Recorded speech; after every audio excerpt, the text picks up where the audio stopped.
right, so I'm here with Sean Kelly, and he is basically my brother, and I've never met him in my life. It's incredible how when you go on a spiritual journey and you meet someone, how you can resonate through a cell phone from 2,000 miles away, and you just know it's like, that guy's been through what I've been through. And since I've really opened myself up to more possibilities and to what I call the hippie, foo-foo, space hippie stuff, I love it. My life has improved greatly. So Sean, tell us a little bit about how you got to this point and where you see us going moving into 2021. Sure. Yeah. So yeah, like you said, my name's Sean. And it's honestly a pleasure to be here to speak with you. I know we talked months back when we kind of first met. And I think both of us were going through some weird stuff at the time. And in our own different ways, we helped each other, I think, to move out of that. So I don't really know what got me here, to be honest. I had a pretty normal life and childhood, and a pretty I did all the normal things that one does when they're kind of conditioned by society that you have to do these different activities. Like you need to the goal is to buy a house with a white picket fence and raise a family and work the 9-to-5 job until you retire, at which point you go off somewhere and live quietly alone, more or less, right? Right. And so I kind of thought that that's what I had to do. And I started doing that. But as I started to do that, I felt like something was off. And around the time, so I had a bunch of kids, and so I have 4 kids.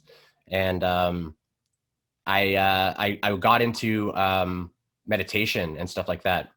After a while, I started to sort of understand the difference between the self, the thoughts, and the reality of the universe. But it wasn't until like October 2019 that I actually like woke up. So I was 33, and I had a Kundalini awakening where the old Sean died, actually, and I had a walk-in come in. And so what a walk-in, another way to describe, like, I don't like the term walk-in because it seems like it makes it sound like I was taken over. But there was a lot of congruencies. So like the memories, all the experience is all intact, but like the original Sean has left the building. He went off to sort of go back to creator or go back to someplace, I don't really know. And so from there, I literally, like, my persona and my personality just shifted almost overnight. And I started to like wake up to like my sort of galactic heritage, and started to sort of have transmissions come in, downloads and stuff. At the time, I had no idea what they were. I just thought that I was kind of like, much like OCD, the thoughts spin and the downloads spin, and it can cause anxiety. So that's sort of where I started, was like anxiety over all this weird. Yeah. Like, I'd be reading like, or I'd start to read like Eckhart Tolle, which I had read in the past, but this time when I was reading it, I'm like, oh my God, I get it now. Yep. The first time I read it, I'm like, what's this guy I talking was about? so mad the first time I read it. I was like, it's not this Yeah. easy. It can't be this easy. It's that easy. It really is. Like, Yeah, it really is that easy. and the way they say even about that is, if you don't think it's easy yet, then you have some work to do.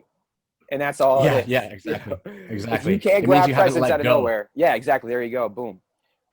Sorry to interrupt. Keep going. No, by all means, by all means. Yeah. And so I started to like feel like I was a messenger. So I started to understand that I'm like an ambassador for different galactic teams.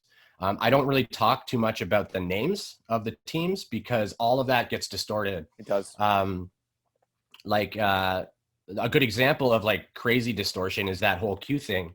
And the initial Q mission versus what it's evolved into, it's oh man, it's the opposite, right? Yeah. So it's been distorted into this weird Well, look, shitstorm. how about Jesus' teachings? Yeah, and Jesus is as well. It turned 3 billion people into slaves when in reality, Yep. all he was saying was, hey man, be kind, Don't bang your neighbor's wife. Get Yeah, back to your yeah. community. Meditate a little bit. Treat your body like a temple, and you can make Yeah. heaven on earth. Because you're God, Mm-hmm. just like I am, and I'm showing you the way. Because this is the thing: Jesus never Yep. said, "Follow me." Christian insanity that was made by Constantine in 343 A.D. He made Christianity, and he externalized God. And that was after he killed Yeah. all the Gnostics who actually studied and believed in Jesus's original teachings that Constantine hid Yep. away and turned into the Holy Roman or the Holy Bible. And so it's just And it's. also, Go ahead. oh no, no, go ahead. Continue. All right, I Continue. was just saying I just want it's to, I'll just add something yeah, after. it's just incredible to me when you really start to open yourself up to possibilities, which it didn't start with this types of knowledge I have of like paleoanthropology, ancient civilizations, true history. It started off with the spiritual awakening. It started off with the Kundalini awakening. And I I had this awakening, but I still tried to exist in the matrix doing matrix things, and I decayed Yep. because of it. And so what Mm-hmm. happened was is I opened myself up to the possibility that I don't know anything, and I started channeling beings, and I started being able to connect with my light family, and I started actually allowing myself to maybe think like, is magic real? Is what's possible? That's when I was Yep. able to open myself up to learn real history. And when you actually go after real history, man, it tells you the story of just pure manipulation. For me, it's gone as far as 12,000 years back. I'm saying Yep. Babylon. I'm Yeah. saying Yeah. Yeah. The original dark ones, the dark teachers, I call them. The Pleiadians refer them to as the Lizzies, because they like to keep things fun, but and less freaky. yeah. But when the Earth experiment was established, we had a lot of different galactic groups that saw promise there, right? Mm-hmm. And because it's a free will environment, in order to like they were allowed to do more or less whatever they wanted. So there was a sort of galactic war that occurred over the ownership, not the ownership, but the control of the earth. And so 300,000 years ago is when they started to disable a lot of the DNA, that the 12 strand DNA, and turn stuff off so that we're not as connected, right? So that we're more easily controlled, we're more docile. And some of the ways that they did that, like you were mentioning with the distorted teachings of Jesus, Moses, for example, was a very benevolent and light oriented being, but he had, I don't know the exact details, but he had different vulnerabilities, shadow, you would say, where an entity, I believe a fifth density entity, was able to come in and help him form the 10 Commandments.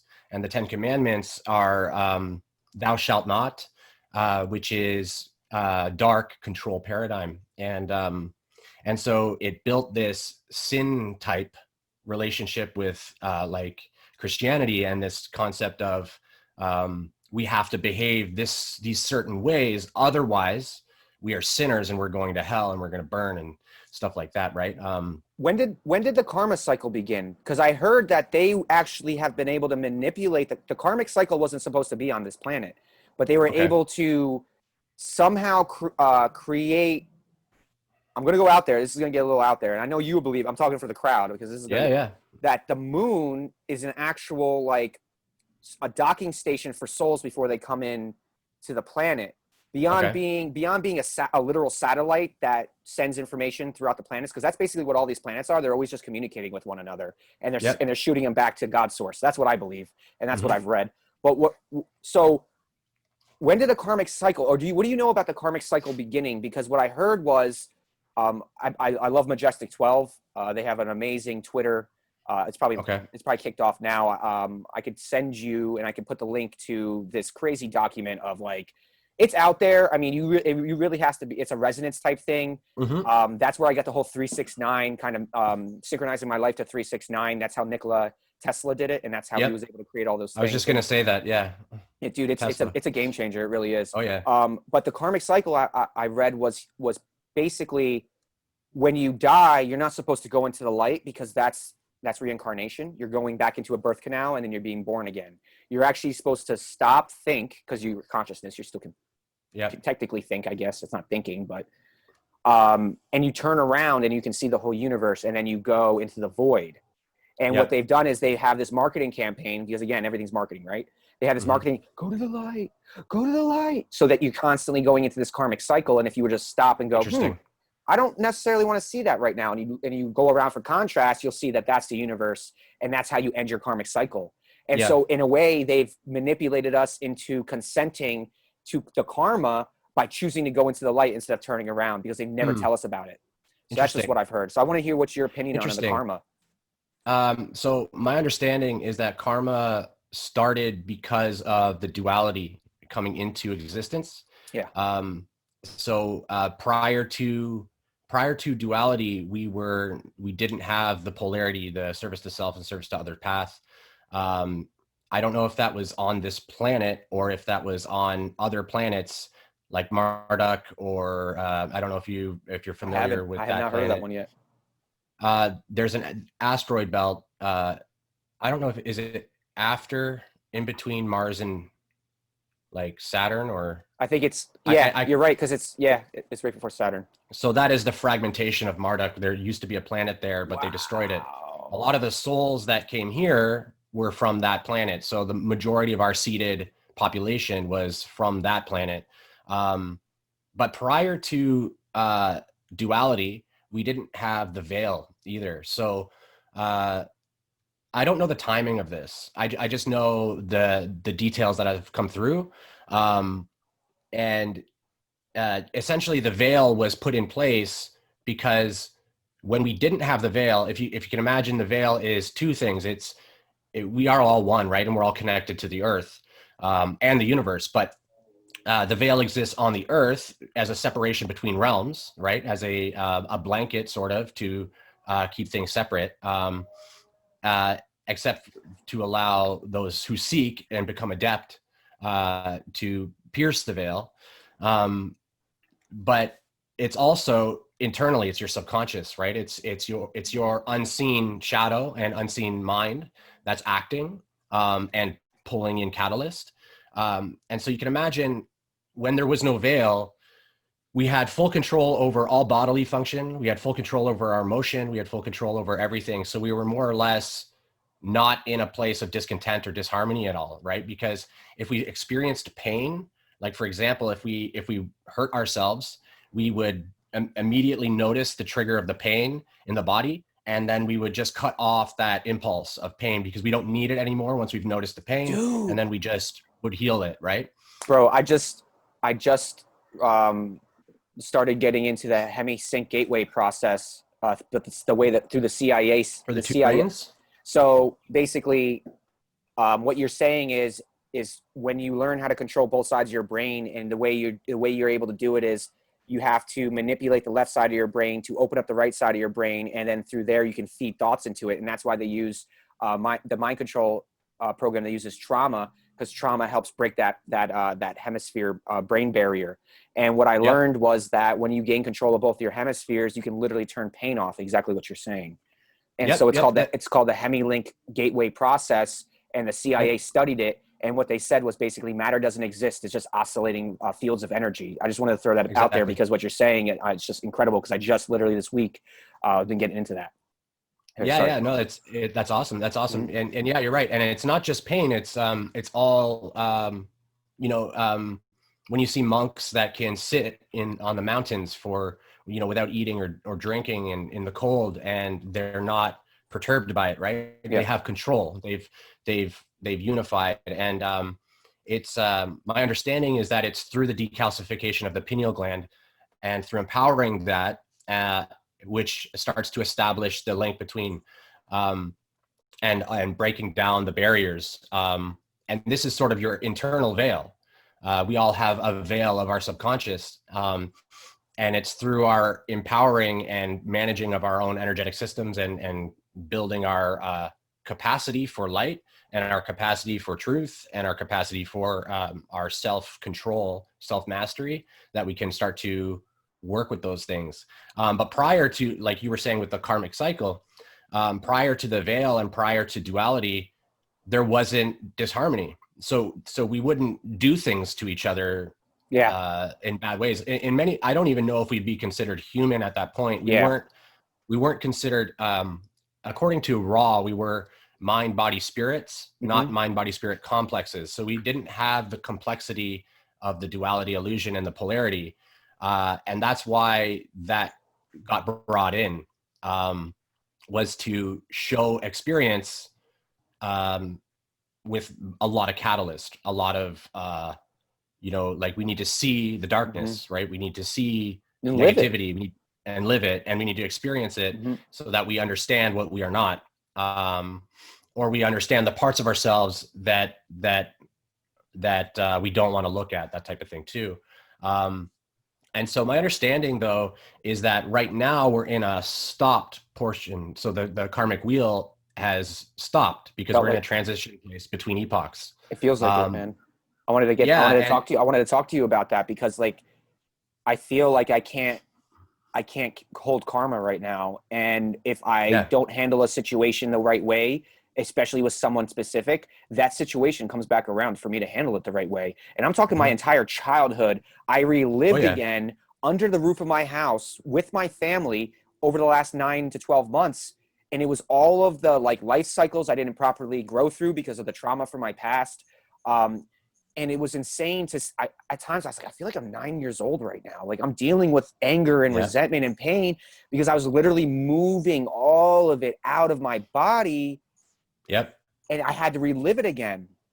yep, And so I really and wanted to talk to you about that. And if you have any yeah, insight on that. yeah. So my understanding now is that, um, because the wheels stopped, what that means is we don't have to participate in the cycles, the Mm-hmm. cyclical nature of karma anymore. We feel Have like we to. do. Yep. Yeah, we don't Choice. have to. Free will. We feel like, yeah, we feel like we must because it continually will show up. But a lot of times we've already learned these lessons. We just haven't necessarily investigated. So on a subconscious level, we've taken the catalyst and learned. Um, so we tend to know what the best route is, right? When we think of these situations, like let's just use a relationship, like we keep dating the same type of women, or women date the same type of man, or whatever. Yep. We use that kind of concept. We know going into it that there's red flags. Like we know that it's probably not the best for us. We have that feeling. And if we're honest with ourselves, we tend to know, right?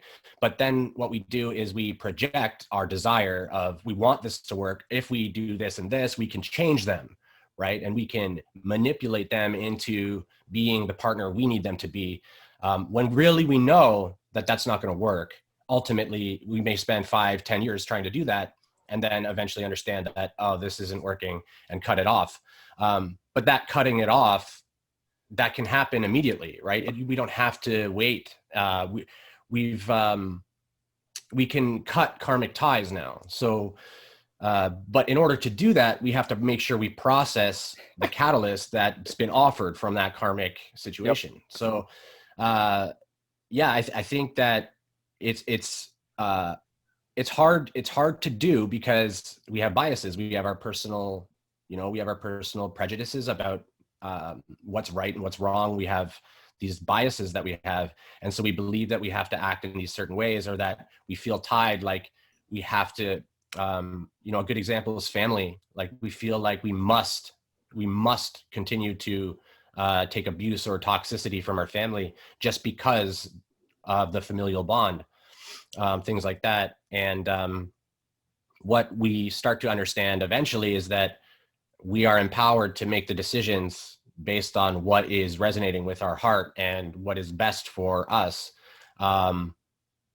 And we don't often take into account that, by us withdrawing from another who's being toxic, we're helping them see their own toxicity as well, right? Like Yep. they'll be forced to look at their own behavior, like they've pushed you away.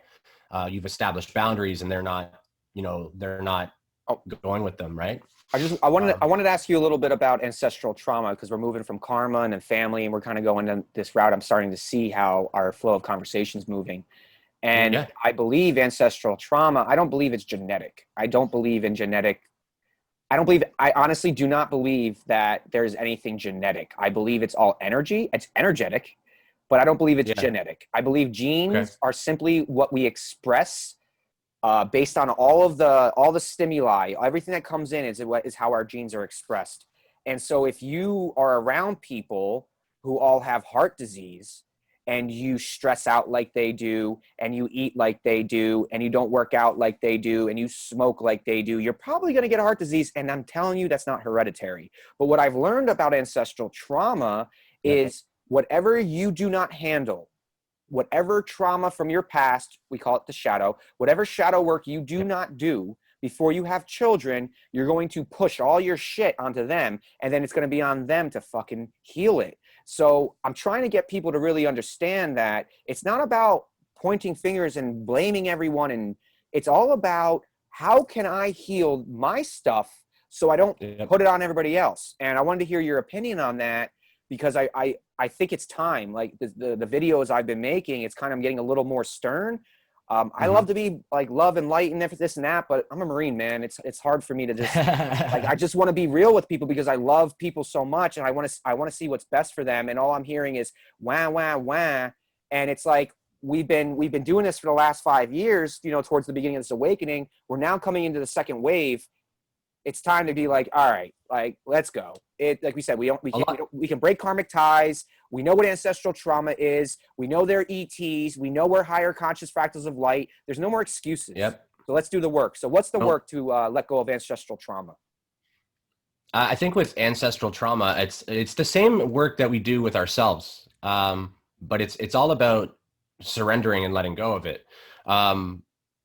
However, I will say that there are, in my opinion, there are ancestral pain bodies that we take on, whether it's like a cultural thing, or like for a culture that was submitted to slavery, there's a pain body that exists in the culture that you take on as programming energy when you come in, right? 100%. Yeah. And so whether it's genetics or not, I wouldn't necessarily say, but I think it's more like you said, it's the environment in which you come up is what determines your programming. Around the age of 3 or 4 to 7 is when most of the default like programming starts to get established in those years, from what I understand. And it's like you said, the parents, each child, each generation tends to work to heal the issues that the other generation had. And it eventually gets to a point where I think we're at now, where the children, the indigo children, the rainbow children, the crystals, whatever we want to call them, the volunteers, the waves of advanced souls that have come in. I don't know if you're familiar with Dolores Cannon's work, but she's talked a lot about that stuff, if anyone's interested. But those waves, once those waves came in, the success was inevitable. There hasn't been a point in time in the universe. This has happened many times in the universe, where planets or entities have called in waves of volunteers. Not to this degree. I think this is the highest, the biggest. It's unprecedented. And so, but once that happened, those kids like us basically are going to heal the entire line. And a lot of it we're not necessarily conscious of. So like, but for example, because the veil's thinned for me and I'm tapped in, I started noticing like my background's Irish and Celtic, and I'm a Druid as well. So I've tapped into that collective, and I started to understand that another, like a relative way back, had a sort of falling out with all these witches. So this is kind of a weird story, but I love stories, man. It gets back into the healing, right?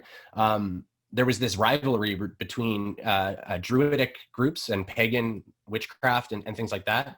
They weren't necessarily seeing eye to eye on different things, and there was sort of magical fighting happening. And I don't understand all of the reasons for it, but essentially there was all of this familial trauma that I had, that this pain from these witches that were, my understanding was like a coven of witches. And they started coming to me like from the past and delivering sort of angry messages, right?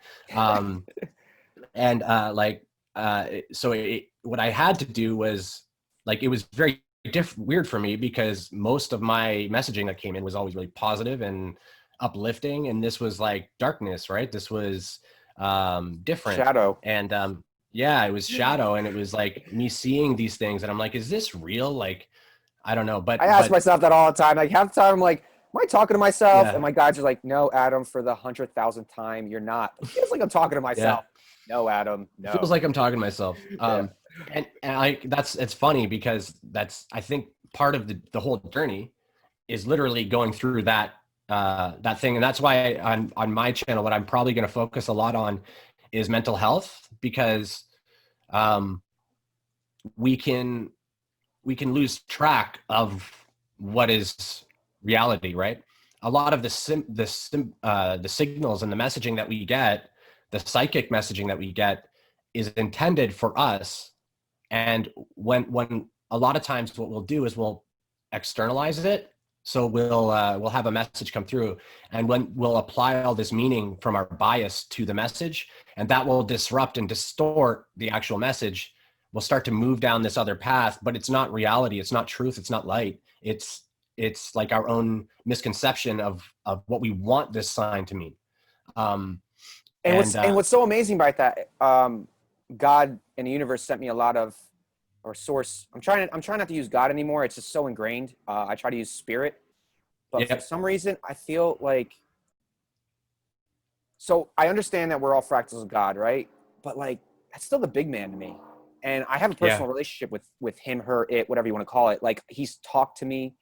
I felt his presence my whole life. And it's not my ascended masters. It's not my light fam. It's different. It's a whole completely different feeling, you know? And so for me, Okay. it's like, it's just like, I don't know if it's still some biases like you were talking about. I just feel like when I think of God as my father, like as something higher than me that I'm aspiring to be, it's just like there's a little bit of respect, and Oh yeah. it makes it more real for me, I feel. Because it's like Yeah. I don't scream at God like I do sometimes in my life family when I'm like really struggling. But that's not too often. Yeah. But once in a blue moon, it Same. happens. Same. But what I There's yeah, some but other guys that like we yell at or sort of fight with, right? yeah. And then there's God, or Mhm. yeah. Sorry, continue. Yeah, so I want to get more into this idea of mental health, because that was exactly what we were talking about on the text before we got onto this Zoom. Is that you talk about mental health, and that's what I've been doing, like balls to the wall, 3 years now. I started off trying to help veterans heal and realized I needed the healing. And that's what this whole journey's been. And that's why I'm now making this content, is because I've awakened spiritually, but I've begun to heal my human. And now I'm finding balance to where I have my feet firmly planted on the earth in my human element, but I am a completely out in outer space, and I'm Yeah. enjoying it. And what I've learned is how we treat ourselves and our humans, because our communities, when we move into our spirit, tends to neglect the human. And so the reason I believe Lemuria failed, contrast, didn't fail. The reason I believe Lemuria ended a long time ago was because it was completely spiritually based. But because they were full of love and light, they weren't advancing. They were good. They're like, all right, we're good. You know what I mean? We got everything we want. And God's like, but we need you to do some stuff, you know? And they're like, we don't want to. And so that's why I believe what Atlantis was the next Earth civilization, where it was all technology. It was all selfishness. It was all material. And it uses spiritual energy, but for its personal gain. And I believe what we're moving into in this, they say we're in the fourth or fifth civilization, but the other ones didn't work. What I believe, because Lemuria got as far as it could, and then it was destroyed. And then Atlantis got as far as it could, and then it was destroyed. And I believe that we're coming to the point where we're going to get as far as we could, and it's either destroy us again and rebuild, or create this crazy awakening where we find balance between the light of spirit and the darkness of technology, mesh them together, find a paradoxical balance in the middle, and then expand into the universe as a higher conscious species, as a completing the cycle of trying to create life and letting it actually evolve into a higher conscious race. I really believe that's what it is. And so I was a tangent. I'm sorry.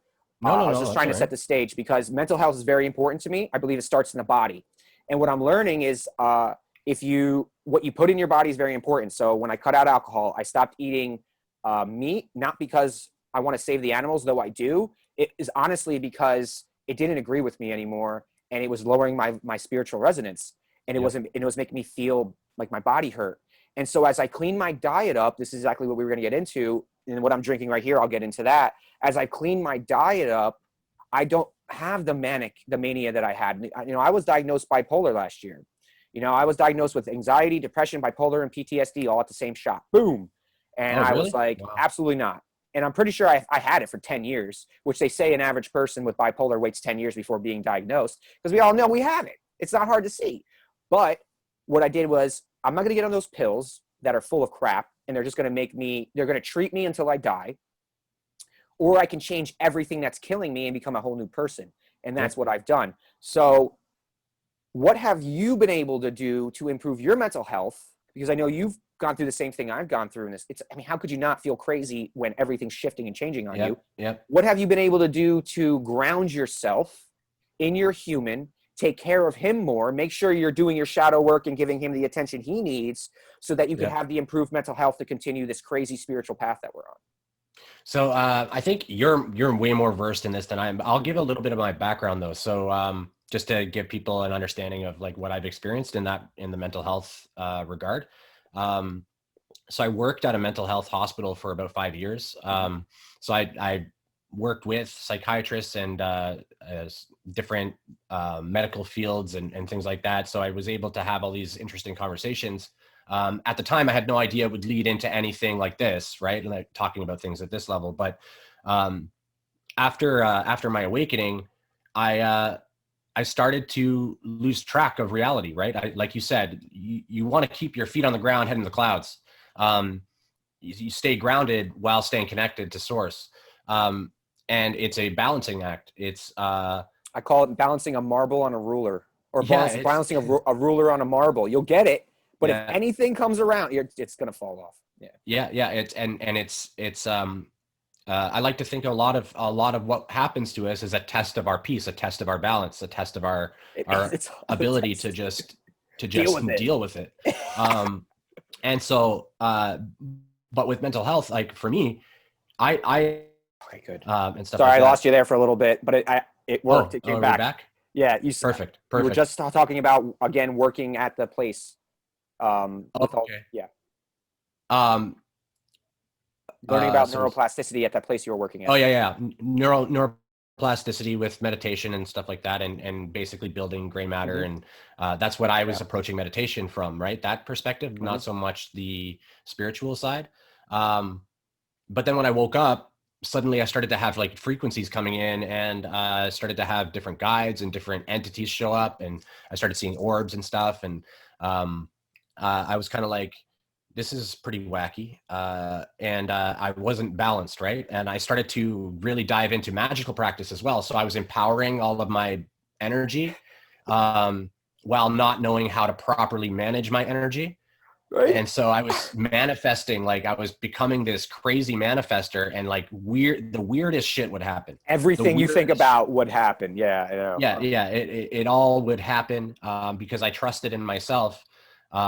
So that's one of the interesting things, is that like we can become these perfect manifestors while still having shadow and still having all these issues, as long as we manifest with pure intent and belief. We sort of. And belief, and exactly. That's the key. You got to embody it. You got to embody it. And what I've realized about the shadow work, it's, again, what did I say? It's that easy to stop thinking. But if you can't, then you got some shit you got to deal with. And it's easy to manifest, but if you can't, then you're blocked. And that's what I've learned. That's what I've really learned is through diet, honestly, and through meditation, and through grounding outside, and through doing the stuff we hear about all the time, but we never want to do, because we've been programmed to think that we're less than human, so we don't need those things. Because in reality, we've been programmed arrogantly to think we're better than everyone and everything, but yet subconsciously we're programmed we're less than. We actually truly hate ourselves, and that's why we poison ourselves instead of dealing with the pain of being ourselves. And as I've gone through this healing journey, because I had no choice, dude, it was either check out or do this way. I wasn't going to make it. It was so bad. And I started studying, you know, my body broke down on me because I was a big gym rat. That's how I used to be able to feel good, was going to the gym. If I go to the gym in a day, I'd be good, you know? And what I did was I built a body on anger, hate, and resentment because that's what I was full of. And that's what I was eating and turning my muscle into. And so all of my muscle and fascia went bad on me. And I've had to spend the last 2 years out of the gym, literally stopping, because God was just like, you didn't listen, you didn't listen, you didn't listen. Now you get to stop for the next 2 years. I'm about 3 months away from my 2-year anniversary of this 4-year healing journey, man. And this year I lost 50 pounds meditating. Wow.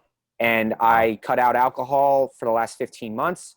I cut out meat and sugar and processed carbs because all of that is meant to keep us calcified and not actually accessing the divine in our higher consciousness.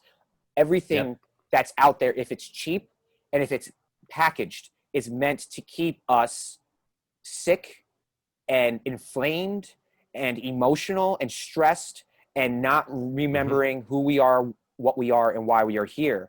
And as I've begun to study the body even more from a more of a spiritual lens, I'm gonna put this hat on because his hair is just going crazy.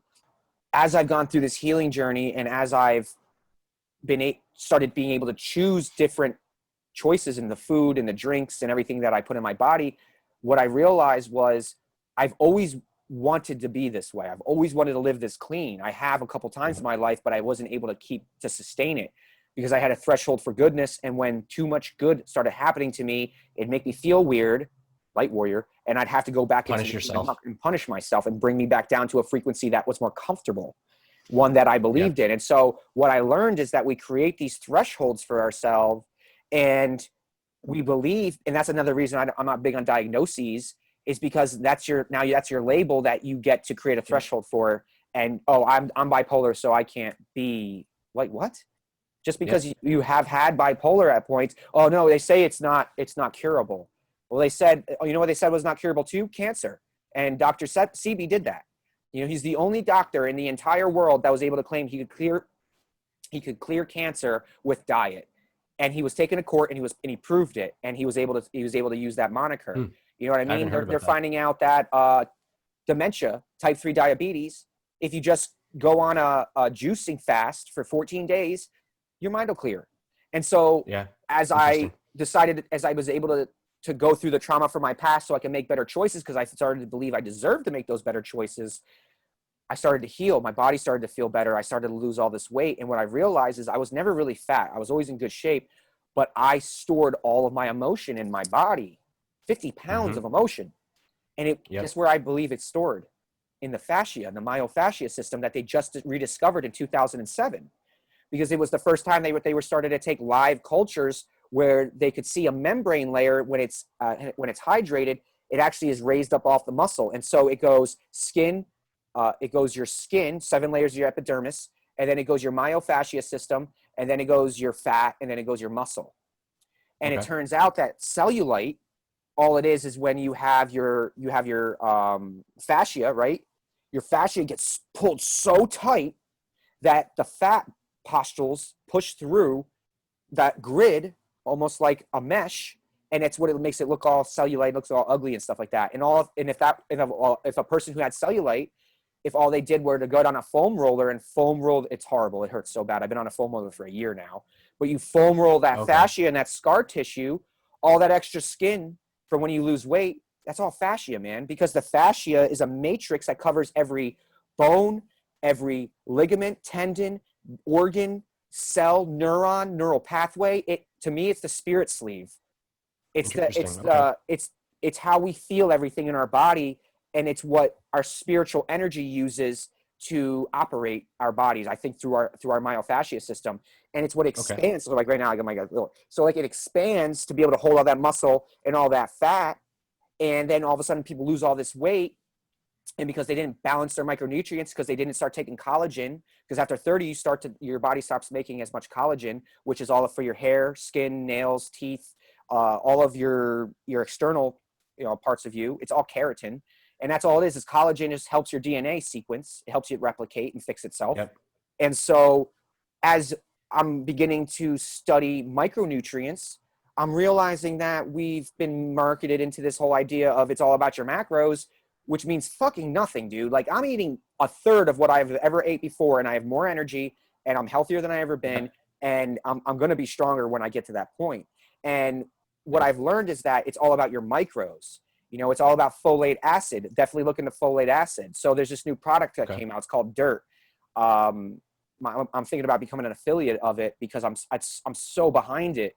My friend's taking it, and she went through menopause, was losing her eyelashes and her hair. 10 days later, her hair's growing back and her eyelashes are growing back already because it has 77 trace minerals in it that our bodies don't get. And even if you eat organic food, you only get about 10% of the minerals and vitamins you need because our soil has been destroyed. And that's why it's called dirt, is because it's basically it's basically dirt. You know, it's like this brown liquid. It's odorless, it's tasteless, and it just has all these minerals in it and folate acid, which actually decalcifies your brain, it decalcifies your pineal gland, and then it also detoxes your body. And so my friend, she lost her mom this week, right? Well, crazy. And she's having to find a place for her 95-year-old grandma, and she doesn't even have a place to live. And so but because she's been balancing her micronutrients, she's been eating really healthy, and now she's been taking this dirt stuff. She's not choosing chocolate to go cope. She's not choosing sugar. She's not choosing bad food. She's just processing. And now her mourning, her healing is expedited because her body is in the energetic place, the energetic state to handle the trauma. And her mom and her relationship was really rough. So for her, it's like another one of her awakenings. And so I was really excited that you brought this up because right now I'm drinking this flower power tea I get from a local market with apple cider vinegar, super beets, just any type of beet powder concentrate, because it's really good for opening your blood vessels so that you can carry more oxygen and nutrients and minerals and chemicals through your brain and through your body, through your blood, into your organs and into your tissues, and it helps hydrate and it helps oxygenate. Because what's actually really happening right now with this whole I can't breathe 5G thing is the 5G towers, I believe, I did a video on it, I believe is actually what's causing hypoxia, and we're not getting enough oxygen to our brains. Then we're putting these masks on, then we're stressed, and our bodies aren't getting not only the trace minerals, we're not even getting the oxygen we need right now. And so as I've been able to balance my micronutrients, I've been able to cut out about 1,000 extra calories, which when you're not digesting food, you have all the energy in the world, man. So I doubled my water intake. I drink about 150 ounces of water a day. I balance my micronutrients. I take vitamin C, zinc, chlorophyll. Chlorophyll is really amazing for helping you digest large amounts of vegetables because we don't naturally digest chloroplast very well, just like plants use chloroplast to create energy. And the way I kind of intuitively thought about it, I said, if I'm increasing my light body, right, and if I'm bringing more light into my body, wouldn't it make sense that I would take chlorophyll to help me kind of digest and use that energy, that sunlight and all that, you know, in that light that I'm bringing in? And since I started taking it, within a day, dude, I felt so much better. And I felt like before I started taking these supplements and I started balancing my diet, I felt like my frontal lobe, which is where PTSD is stored, it felt like it would just be like I had a missing spark plug or something. Like it would just like my forehead would start to tingle, and you would see me feel overwhelmed, and I would start rubbing my forehead because my frontal lobe of my brain was overwhelmed. And at that point I had anxiety. I wasn't myself. You know, I couldn't think straight. It was bad. And as I decalcified my pineal gland, as I did psychedelic therapy to help move that along, it really helped me connect with my spirit. It helped me heal through a lot of trauma. It helped me forgive myself. Because the way I look at it is when you're on psychedelics, you can separate yourself from your ego and you could just do the work. You don't have the attachment to the storylines and the narratives of your life because you're kind of pulled away from it. You veil, right? The veil's lifted and you're at that point. And what's amazing is now we're at a point where I believe psychedelic medication and retreats and that type of stuff is going to be really important, but we're at such an energetic stage in the universe. It's like, you don't even need that right now. If you just sit with yourself and meditate and breathe, what comes will be amazing. But if you're always full, if you're always trying to digest processed carbs and sugar, if you're always trying to energize yourself because you're stealing energy from today for tomorrow, or for tomorrow for today, right? Drink coffee and caffeine. Like I use 1,000 milligrams a day of caffeine, dude. I would take 300 milligrams a supplement for the gym, and I would drink 2 or 3 cups of coffee. And I couldn't imagine why I was burning out. You know what I mean? And what happened was as I started bringing more light into my body, I didn't have enough energy to sustain the physical path forward, and my body decayed on me. And I literally was like, I would have a day, a month of energy because my spirits was filling up so high and my body wasn't getting what it needed. And that was the disconnect. And so now I'm depressed. Okay. Now I'm anxious. Now I have bipolar. Woe is me. This is horrible. And in reality, through slowly taking things out and putting things in and experimenting, I decided to turn my life into an experiment about 11 years ago. So I'm just a giant walking scientific experiment at this point, a giant case study, right? And Awesome. what I've learned, man, is just, it really is about your fuel. And it's a two-step process. It's all about your fuel. And if you can't choose better fuel, then you have trauma that is causing you to believe that you're not worth to feel better. It's causing you to believe that it's not worth it for you to be better, you know, to aspire to what it is that you've always dreamed of. And so when I'm working with people, I go, you know, when you think of yourself in your mind's eye, who does that person look like? What do they sound like? How do they love? How do they create? How do they help people? Because it wasn't until this year when I was able to finally get over myself and do all these things, did I start, and I saw the results physically change in my body, did I finally look at myself in the mirror and go, I finally see you. I finally see me. This is who I always saw, dude. And every time I looked in the mirror, I was just like, who is this? But what it took was letting go of that attachment. And what I did for a good 3 months was I stood in the mirror every night as the shower was on, and I looked myself in each eye and I said, I'm proud of you and I love you, until the mirror fogged up, and then I would go into the shower. And within 6 weeks, dude, my attachment to how bad I looked, it was gone. And all I saw was me. And you start to see shifting in the physical too. You start to see almost like you become better looking in many ways, right? You're healthier, you start man. To shift, things change. And that's what I say is that, you know, if you have, so for me, I have body dysmorphia. I've been fat my whole life, and I just always thought I wasn't the best looking, and I had all these issues and all this thing. It's fine. But what I've realized about body dysmorphia and all this is we come into a poisonous world, and then we're taught how to poison ourselves. Obviously, we're going to look like a mutated version of ourselves. We're not going to look like the best version of ourselves. But if we can heal the trauma that's actually causing us to look ugly, it's the trauma, it's energy. Letting that energy go, and then putting good energy in us, getting sunlight, you know, doing your yoga. My skin started looking more supple. I started getting even younger, even though I look 13 as it is. Even you, I've seen, since we met, you look younger. And I've been seeing that in my parents. I've been seeing it all from all the people that are doing the spiritual practice, that are doing the work, that are making these choices as the light and as the energy of the universe comes in. Man, it's like I'm seeing people change their shape shifting in front of us. We're becoming the gods that we've always known we were. And everything I just said was a little spiel. Thanks for letting me go on that. It was fun. No, that's all right. That's all stuff that like you go way more in depth than I do. So, and like my practice is different. It's not like for me to stay grounded, for example, like you talked about grounding and trying to work on the self, right? So for me, I haven't had, like, I have a shitty diet. I have a shitty diet for sure. But what I try to do is focus on, I try not to focus on too many areas of concern at once, right? So my diet is something that I'm gonna work on. I have been working on it a little bit, but like you, I don't eat nearly as much as I used to. I'm drinking more fluids. I think for me, I haven't jumped into the supplementation too much because I just haven't done the research myself to understand what's good and what's not good. There's a lot of misinformation out there too. And like 100%. You said, you've been experimenting a lot to kind of come to these conclusions, right? Yes.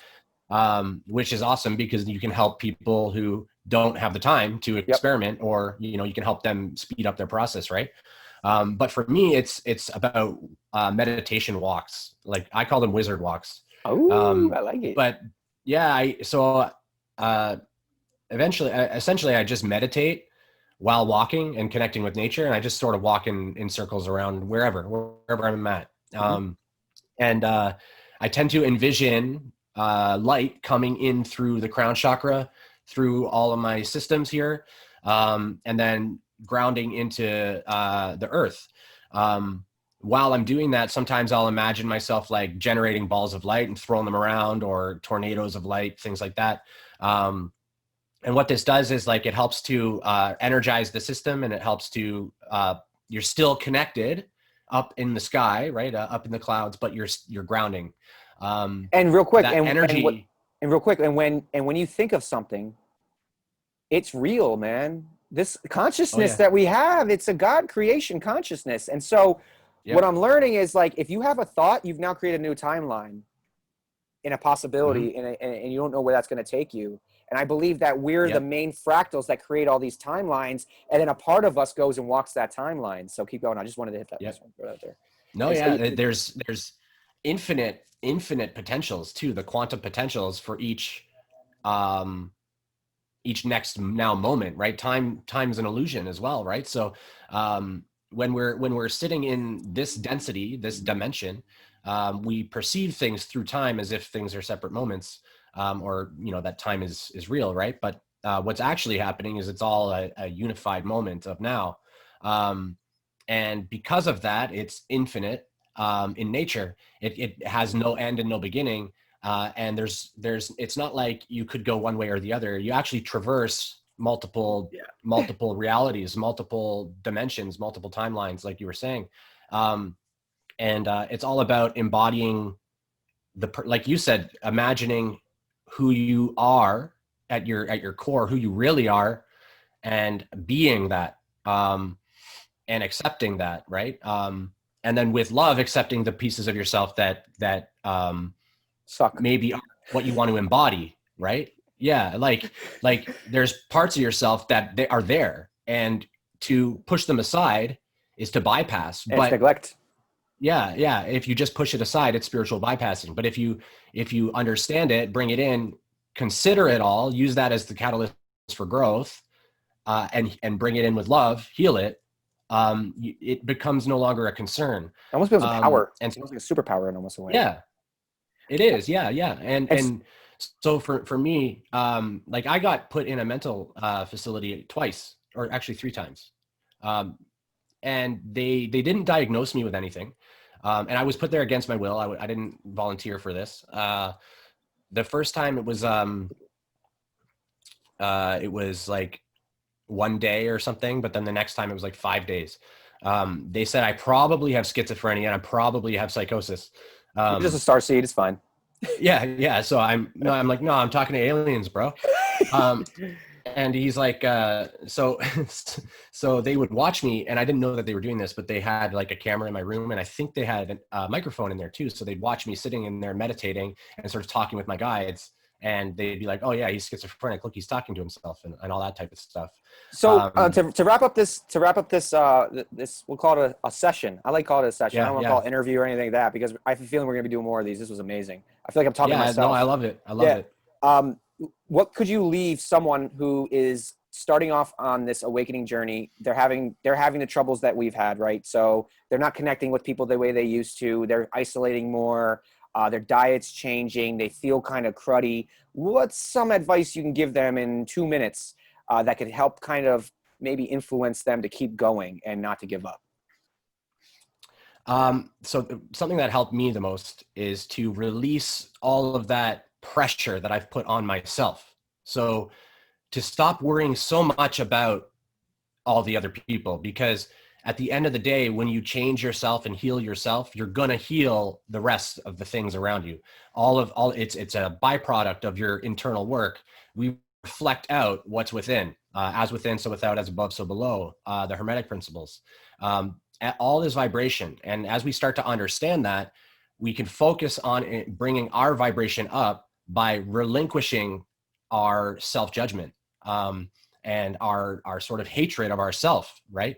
And a lot of it, understanding that these things coming into our mind, these thoughts, are not ours. They're not us. They are, and often they're actually broadcasted by collectives, collective either humanity or other collectives that have perhaps a negative agenda, right? A dark agenda. When you're standing there and suddenly you have this thought like, oh, I'm a fat idiot.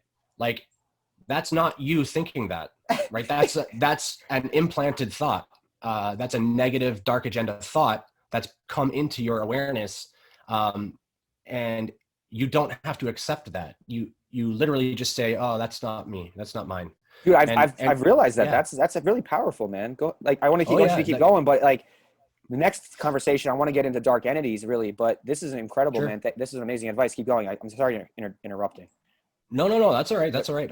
That's pretty much it. It's Okay. a difficult practice. And also, like, it feels at first, if you're just hearing about this now, like it's going to seem like it can't be that easy. But I'm here to say that it is that simple. It's really looking at the self and embracing the self, relinquishing the self, forgiving the self, forgiving others. By forgiving yourself for all of these wounds, and all of these different perceptions that are illusions, they're not real. Yeah. You start to see that you're perfect as you are, and you start to see your own beauty, your own divinity. You start to see that you are all, and all are you, and then you can move forward one step at a time, one day at a time, because it can feel like a lot, and we have this pressure to like improve and to do all these things, and that's what makes us great for creator God, because we experience so much. We're contributing to the universe experiencing itself. It's amazing, man. Thank you so much. That was incredible. My pleasure. Thanks for man. jumping on. I know you're a busy man. You got 80,000 kiddos and you got your brand you're building. What's the name? What's your plug? Plug your channel. We're probably going to put this on both. Oh, you could yeah, go ahead. I'll so my channel is How To Hero. It's youtube.com/c/How To Hero. Perfect. And there I tend to do updates for star seeds and wanderers of different types, travelers, people that are wayshowers.